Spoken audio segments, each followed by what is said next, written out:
In this video, we'll be completing part 2, the greenhouse effect, of the Greenhouse Effect Lab for Topics in Astronomy class at LaGuardia Community College. Parts 1 and 3 are covered by separate accompanying videos. We'll start with the first question of part 2, which is number 4. What is the surface temperature with the default settings in the simulator? In order to do that, we'll go from the configuration that the simulator was in at the end of part 1, and we'll switch over to the Greenhouse Effect tab.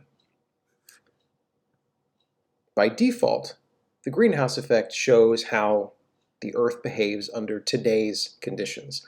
We'll say today here in air quotes, because in fact this is a relatively old piece of software, and so it's configured for the atmosphere as measured in the year 2009.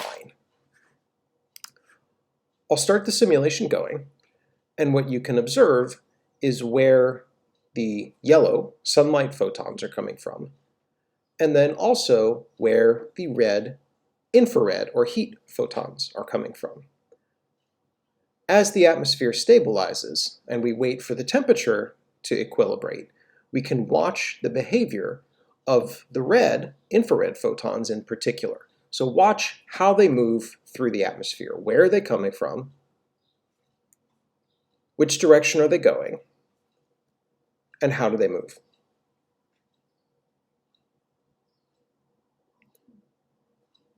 As you watch this, you should notice that there's a peculiar behavior exhibited only by the infrared photons and not by the sunlight photons. That peculiar behavior is actually, to skip ahead a little bit, going to be part of your answer to question number 5. Number 5 is asking you basically those questions I just did. Where do the heat photons coming from? What sometimes happens to those heat photons as they move through the atmosphere? It looks like the temperature of the atmosphere has basically stabilized now. It's not really going up or down more than a degree or so. So you should record the temperature measurement from this thermometer over here as your answer to question number 4. I'll give you a moment to do that, and also to think about how you're going to answer question number 5.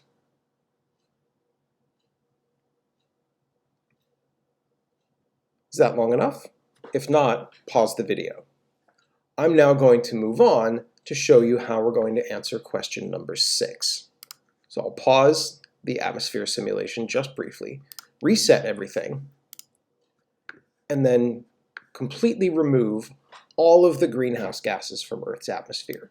So I'm going to use this slider, I'm going to grab it and turn it all the way over to the left for none. Question number 6 is now going to ask us, what surface temperature does the simulation reach in this new configuration? And how do the heat photons behave now? So watch how the heat photons behave when I start the simulation running. And in your mind, contrast that behavior of the heat photons with what you saw as you recorded your answer to question number 5. As this runs, the temperature is eventually going to reach an equilibrium. It's going to stop changing.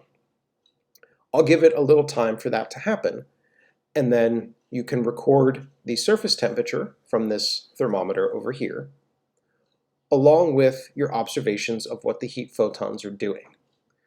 But then there's a big part of question 6, which is asking you to do some synthesis. Based on the behavior that you observed before, when the greenhouse gases were present, and the behavior that you're observing now, when they're absent, what effect do you think what do greenhouse gases do, and why does this affect surface temperature? And you may need to go back and refer to your answer to question number 3 from part 1.